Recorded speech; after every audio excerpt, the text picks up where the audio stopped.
Having a stroke and recovering from one is hard enough as it is, but if you're also trying to get back into the dating pool, it can make things a little bit more complicated.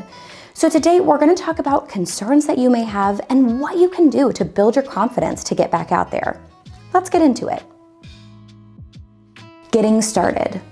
This may be one of the hardest steps. You may feel an overwhelming sense of fear just trying to get back out there. And dating is hard regardless, so it might feel like a massive task just to get started. And the truth is, only you can decide when it's the right time to jump back into the dating pool. But there are some things to consider if it's feeling right to you, which include how well you're able to communicate, because communication is really the bedrock of any healthy relationship. For example, if you have aphasia, but you've found some effective communication strategies, by all means, it might be time to give dating a try. You may also want to consider your emotional state. Is your mood stable enough to handle the complexity of relationship up and downs? Even healthy relationships have their difficult moments. If you're not sure, it may be worth reaching out to a counselor or a mental health therapist to help you work through that. Is your physical health stable? While you may still experience some limiting physical issues like balance problems, vision issues, or even one-sided weakness, these shouldn't limit you from starting to date. However, if you're still in and out of the hospital with significant physical health issues, it may not be the time to add the extra stress of dating. Meeting someone. While I haven't experienced dating after a stroke, I have read a lot of stories and talked with survivors who have gotten back into dating after their stroke. And I highly recommend that you take a listen to a podcast episode from the Stroke Foundation of Australia about dating as a young stroke survivor. I will leave a link to it in the description below if you're interested. Meeting someone these days can be difficult. Dating has mostly gone online or through apps. And in addition to some of the more mainstream apps like Bumble or Tinder, there are also specific dating apps for people with disabilities. Regardless of which site you decide to use, if you decide to use one, it's important to be transparent.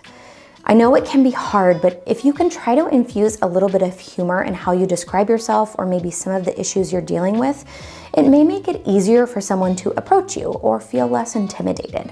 Although I recognize that this approach does not work for everyone. But this also allows you to weed out anyone who isn't willing to date you from a very superficial level. You don't need people like that in your life anyway.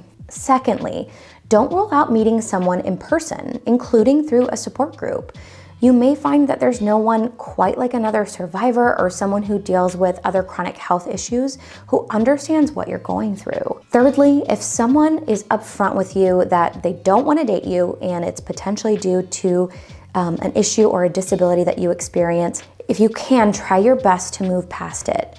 It's much easier said than done, but it's better to find out on the front end than having someone string you along or for you to waste your time on someone like that. You deserve someone who likes you for you.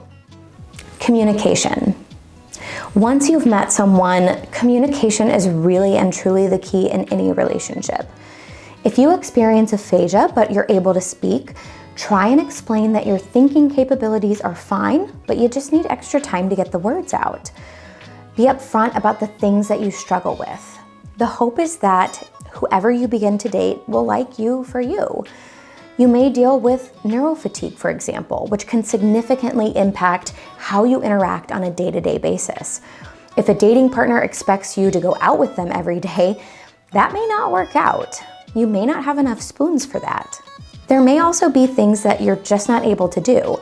For example, if you deal with dizziness, hiking or riding roller coasters may be out of the question. Or visual issues may mean that you need extra support when you're in a new environment. Be upfront about the things that you can't do or struggle with, but also don't be shy to explain the things that you can do and the things that you enjoy. You may find that you both share a love for the same activity, like reading in a coffee shop or going walking in the park. Intimacy. With dating often comes intimacy and sex, which is supposed to be a nice part of the relationship, but can definitely bring about concerns with stroke survivors for many different reasons. And if you're interested in learning more specifically about sex after stroke, check out this video I made a while ago as it deep dives into a lot of areas that you may have questions about. But here are some general recommendations to help you build your confidence in thinking about intimacy during dating. So consent, first and foremost. You should never be made to do something that you don't want to do. Try and be open with what you're comfortable with. Know that sex is generally a safe activity to engage in after a stroke, although talk to your doctor if you have any concerns. And recognize that communication about intimacy is just as important as any other aspect of your dating relationship. While it may be a bit of an awkward topic to talk about or to bring up, the more conversations that you have, the more comfortable and confident that you'll be in your ability to talk about it. Know your worth. You are worthy of dating, of being loved, of being in a relationship, of experiencing intimacy with another person just as much as anybody else is, and don't let anybody tell you different. While there may be more barriers and it may be a little bit more complicated or difficult to get started with that process, it doesn't mean that you don't deserve it. So make it a priority if you're ready and go for it. All right, everyone, that's it for today. If you feel comfortable, please feel free to leave a comment down below and let me know what your dating journey has been like after stroke, the good, the bad, and the ugly. As always, I'm gonna leave a link down in the description if you'd like to sign up for the email list, which gets you free stroke recovery tips, motivational emails every week, as well as a free copy of my ebook, The Stroke Recovery Pocket Guide. And if you find value in what we do here at Post Stroke and you're able, please consider gifting us.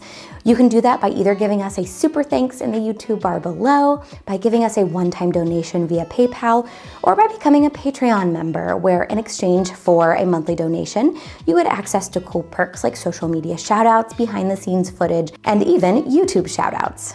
Thank you so much again, Heather G, for continuing to contribute at the Empower level. We can't do what we do without you.